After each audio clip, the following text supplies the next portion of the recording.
দর্শক, উত্তরায় মাইলস্টোন স্কুলের ভেতরে আছেন আমাদের সহকর্মী ফরহাদ ইবনে মালেক। সেখানকার সবশেষ খবর জানতে যুক্ত হচ্ছি তার সাথে। ফরহাদ, শিক্ষার্থীদের তোপের মুখে সকাল থেকেই দুই উপদেষ্টা সহ প্রধান উপদেষ্টার প্রেস সচিব অবরুদ্ধ অবস্থায় আছেন মাইলস্টোন স্কুল অ্যান্ড কলেজে। সেখানকার সবশেষ খবর জানাবেন আমাদের, আর নিখোঁজদের খোঁজে এখনও কি স্বজনরা ঘটনাস্থলে আছেন কিনা জানাবেন।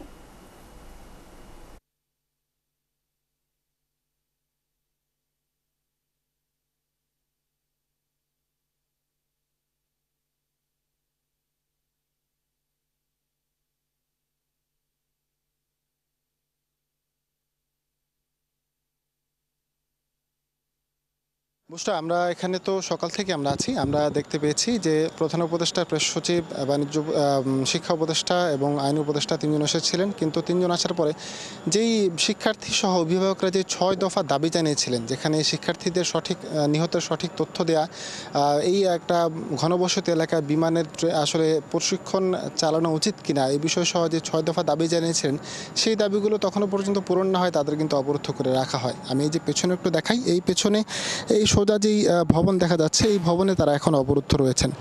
কিন্তু যখন তারা শিক্ষা উপদেষ্টা যখন এই 6 দফা দাবি মেনে নিয়েছেন, তারপরও এখনও পর্যন্ত সঠিকভাবে যেই নিহতের সংখ্যা রয়েছে সেই সংখ্যা কেন এখনও পর্যন্ত প্রকাশ করা হয়নি, সেই দাবিতে এখনও কিন্তু এই মাইলস্টোন কলেজের যেই মূল ফটক রয়েছে, মূল ফটকের বাইরে কিন্তু এখনও শিক্ষার্থীরা অবরুদ্ধ করে রেখেছেন।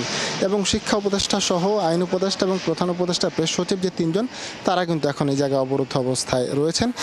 আইন শৃঙ্খলা রক্ষাকারী বাহিনী শিক্ষার্থী অভিভাবকদের সাথে কিন্তু কয়েক দফায় কথা বলার চেষ্টা করেছে, পরিস্থিতি সামলানোর চেষ্টা করেছে।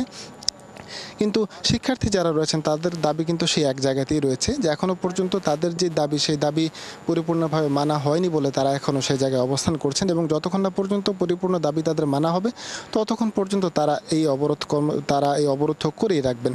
হাতের ডান পাশে বিমান যেখানে বিধ্বস্ত হয়েছিল সেখানে আমি আছি।